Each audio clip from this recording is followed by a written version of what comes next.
नमस्कार, इंसाफ की आवाज में आप सभी दर्शकों का स्वागत है। आइए देखते हैं इस वक्त की खबर।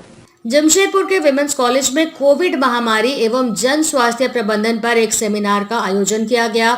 मुख्य अतिथि के तौर पर मंत्री बन्ना गुप्ता शामिल हुए। कोरोना महामारी और उसके असर, साथ ही जन स्वास्थ्य से संबंधित जानकारी कॉलेज की छात्राओं के साथ साझा करने हेतु इस सेमिनार का आयोजन किया गया था, जहां राज्य सरकार के स्वास्थ्य मंत्री बन्ना गुप्ता ने सरकारी स्तर पर कोरोना की रोकथाम, वैक्सीन एवं अन्य सामान्य रोगों की रोकथाम एवं राज्य की स्वास्थ्य व्यवस्था पर यहां छात्राओं को कई अहम जानकारी दी।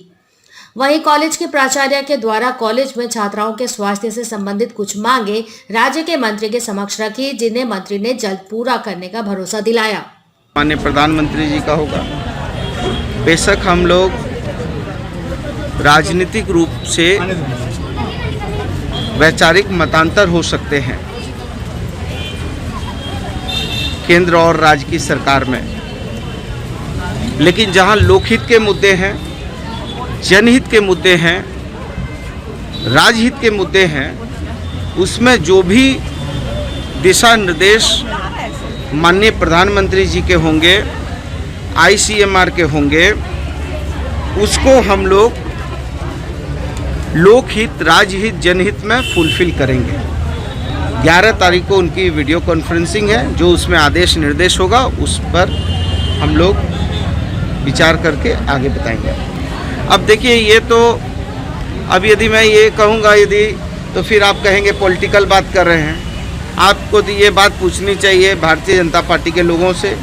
उन्होंने बिहार के चुनाव में कहा था कि हम लोग जो है चुनाव को मद्देनज़र, उन्होंने कहा था फ्री वैक्सीनेशन। अभी अलग बात है कि बाद में ये कहते हैं कि जुमला था, वैक्सीनेशन नहीं, वैक्सीन की बात कही थी, तो ये हो सकता है। लेकिन अभी चूँकि सारी बातें अभी तक स्थितियाँ स्पष्ट नहीं हैं, स्थितियों को स्पष्ट होने दीजिए। माननीय मुख्यमंत्री जी हमारे कप्तान हैं, उनके दिशा निर्देश के आलोक में जो भी दिशा निर्देश उनके द्वारा दिए जाएंगे उसको अनुसरण किया जाएगा। अभी झारखंड में ये ब्लूप्रिंट तैयार हुआ है कि जो पहले कोरोना योद्धा हैं स्वास्थ्य से जुड़े हुए, उनको ICMR ने 4 सेगमेंट में बांटा है। उसमें पहला हमारे 1,25,000 से ज़्यादा लोग हैं स्वास्थ्य विभाग के, उनको हम जो है वैक्सीनेशन का लाभ देंगे। उसके लिए 6,500 से ज़्यादा लोगों को NHM के माध्यम से ट्रेंड किया गया है। 825 लोग ऐसे हैं जिनको सहयोगी साथी के रूप में हम लोगों ने उसमें शामिल किया है। कुछ ज़िले में हम वैक्सीन को किस टेम्परेचर में उसका टेम्परेचर मेंटेन हो, कहीं लाइट चली गई तो उसकी वैकल्पिक व्यवस्था क्या होगी, जनरेटर DJ वगैरह ठीक है कि नहीं है, दुरुस्त है कि नहीं है, उसमें कोई कमी खामी तो नहीं है। इसको लेकर माननीय मुख्यमंत्री जी के नेतृत्व में एक हाई प्रोफाइल बैठक हुई, जिसमें चीफ सेक्रेटरी साहब, होम सेक्रेटरी साहब, प्रधान सचिव, स्वास्थ्य विभाग और भी संबंधित स्वास्थ्य विभाग के लोग, खुद मैं शामिल था। तो हम लोग हमारे कप्तान के आदेश निर्देश के साथ इस कदम ताल में तैयार हैं और पूरी तरीके से अभी ड्राई रन हुआ है।